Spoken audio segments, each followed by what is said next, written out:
We're here to talk about the final season of a great show, Black Sails. Guys, thanks for joining us. Talking to the girls, they were saying that you didn't get the sort of speech at the beginning of the season, this is the final season, but there started to be kind of figuring it out that it's probably coming to an end, and then the conversation, yes, this is the end. As you started to realize that, did it kind of change the vibe as you were making these episodes?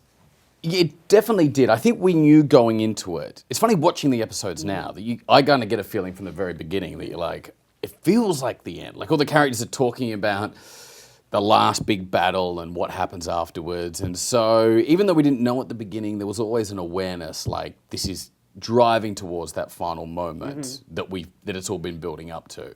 And once that was locked in and we knew it was going to be the end, it definitely, everything kind of took on a different kind of potency, I think, where, this is the last time we'll get to do this kind of scene, and that, and the last moments we'll get to see certain characters together, and yeah, it feels like a very different season to the ones we've done before, I think. Mm-hmm. Yeah, it's funny, but they all seem different from one another. They have a very distinct flavor each season, although it's the same show. Each one has this different feel to it. But yeah, I mean, I think really, after Zach's character had died in season 3, it sort of seemed to be the death knell for the whole thing. Mm-hmm. You kind of knew that it was beginning to edge towards, in an inevitable ending. Mm-hmm. It was interesting. Yeah. Let me ask about, your two characters have fascinating trajectory, because on a show where a lot of characters had rifts, your two characters started to sort of understand each other more as things went on. And last season had a real understanding we hadn't seen before.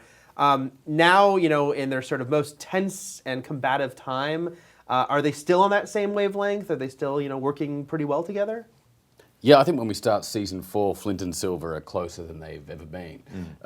In the finale, that whole conversation around the campfire, even though there was a lot of stuff going on in that conversation, and there seemed to be a lot of contention about how much there were threats in that conversation and how much it was really what was really going on, and a lot was going on. But it was two men really understanding each other, and probably two men who not many other people actually understand, realizing that they were allies and that they were becoming friends, really. And so after that, I think in the weeks that happened in between season 3 and 4, I think by the time we start season 4 and together they're ready to lead this fleet back to Nassau, I think that there's as close as Silver's been to anyone at that point.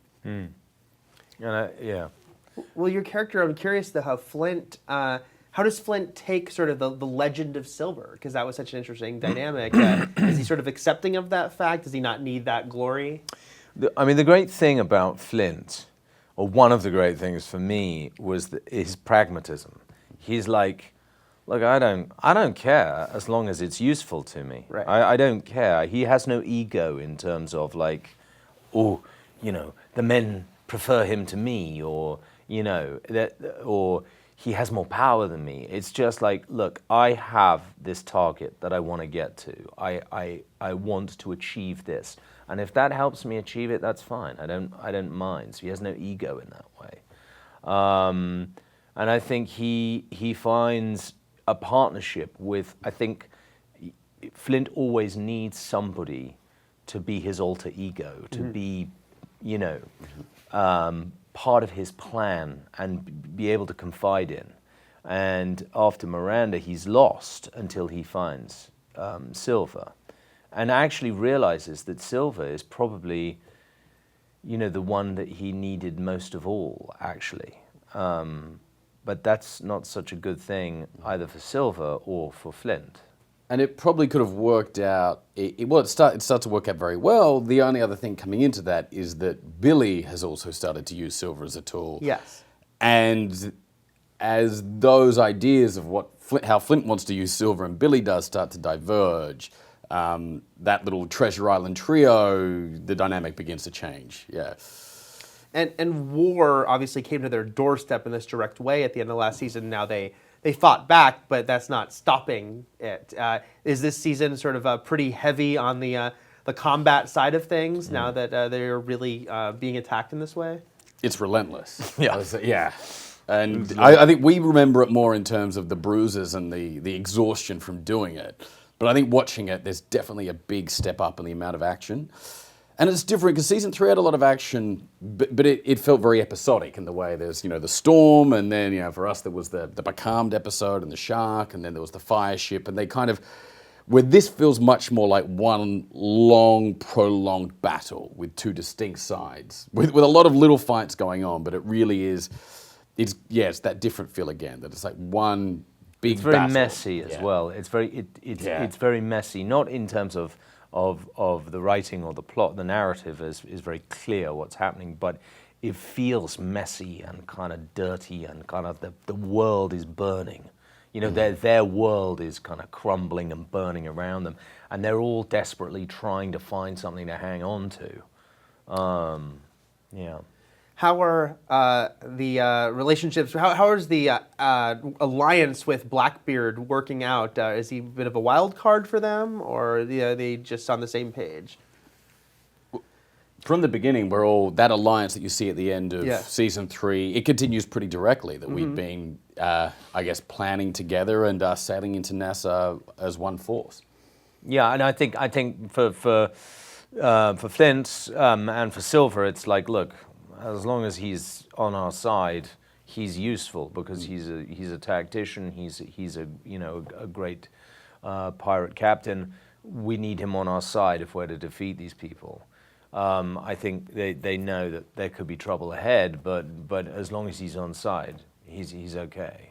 And the thing I think maybe Flint and Silver amongst it all aren't as aware of is how much what happened to Vane is affecting that other crew, the kind of Bonnie, Rackham, Blackbeard trio, who are now the other side of things. And the kind of legacy of Vane definitely plays a big part in their first few episodes. You mentioned the Treasure Island trio. This is kind of leading into the events of Treasure Island. That brings with it expectations about who might live, who might die. Is it interesting for you guys, without giving it away, as far as when you went to these final episodes, was it fun for you to see how it might have played with those expectations or sort of led into that book? Yeah, and it's interesting, like talking to John, I think the understanding we now have of Treasure Island within the world of Black Sails is that it's like Treasure Island was a kid's story written about something that happened. Yeah. So it's not exact canon. There is a level of interpretation in that. So became really interesting the way they used Treasure Island being a story of these real people who have now been added into history, which gave a lot of them to play with that comes in a big way in the last few episodes. And I think by not trying to tie up every bow and see how we lead Black Sails directly into this book, they were able to, I think, tick a lot of boxes and give a lot of interesting moments without just meeting the place everyone could have expected it goes. I think there's a lot of really unexpected stuff in there, but the ending and the Treasure Island-y moments feel very right for the characters and the characters that we've been watching for 4 seasons. Yeah. What did you think about seeing those final scripts come together and what they were doing? I was, it was really moving in a way to see it sort of slowly revealed how this was going to end. And, what was really cool for me was kind of like getting into actual, Treasure Island, what, and aesthetically it being totally not what people are expecting. And that's so cool because you're seeing it from a different angle. You're seeing this story as Luke said, it's something that ended up as a children's book, but we're telling the grown-up version of this. That it seems that this is just looking at Treasure Island from a totally different angle, and it's almost like, Treasure Island is the kiddies' version of what the story we're telling, and this is much more grown-up version of it. And as maybe the story was retold a couple of times between what happened and it got here kind of slightly Chinese whispered and like, but it's kind of cool when you see it as that, not like, oh, we're directly connecting it to this kind of rather quaint story. It's actually, that's a quaint version of what really happened, I know this question is coming up a lot. I heard it asked at New York Comic Con, but I'm still curious. Would you be interested if they ever wanted to sort of revisit this world and maybe do the adult version of Treasure Island directly? Sort of see these characters extend into that? There's a lot in me that just playing Silver at that time would be really interesting and really fun, and any excuse to get some of the gang back together would be amazing.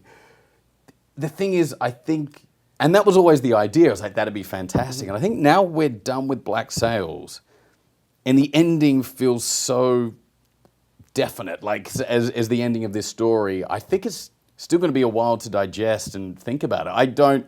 It feels like we finished our story in a way that feels so complete that I can't really imagine going back and telling any more of these characters at the moment. But then maybe in like 10 years, if someone throws some money in or the demand's there enough, there might be a version of it that really comes to light. But it feels like sometimes it's really nice to feel like, hey, we did that. And I think we did it really bloody well. And what's so cool is, I think as well, is that there is, you leave it to the audience to make those connections. We take you so far, and it comes to its fruition, the series, and then you have to extrapolate out how it connects through, to the rest. And there are sort of hints given about what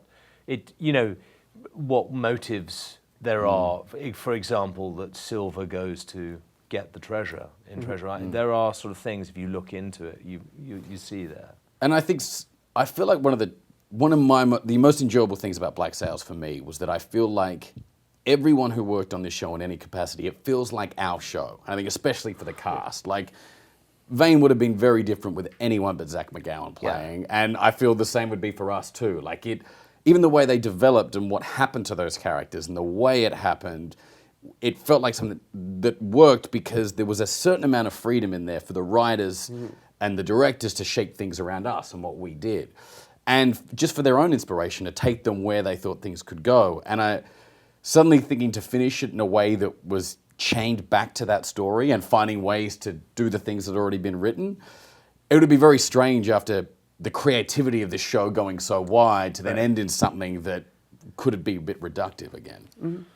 There's also that thing where we've done everything almost possibly you could do with the nauticals, and then starting to make Treasure Island, nothing really happens in Treasure Island apart from a kid goes to Treasure Island with the crew, and then they and Silver doesn't get the treasure. You guys covered the good stuff. Yeah, there's a shot fired at one point. That's pretty. And then we'd be up against Muppet Treasure Island, which I still think is the greatest adaptation. That's a tough part.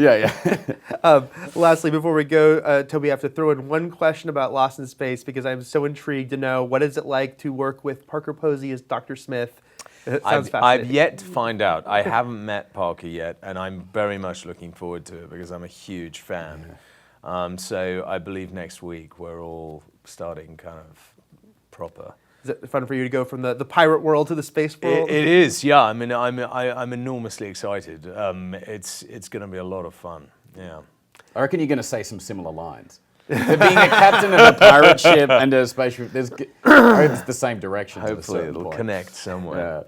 Guys, thank you so much. Looking forward to the final season. Thanks for being here. Thank you. Cheers. Thanks very much.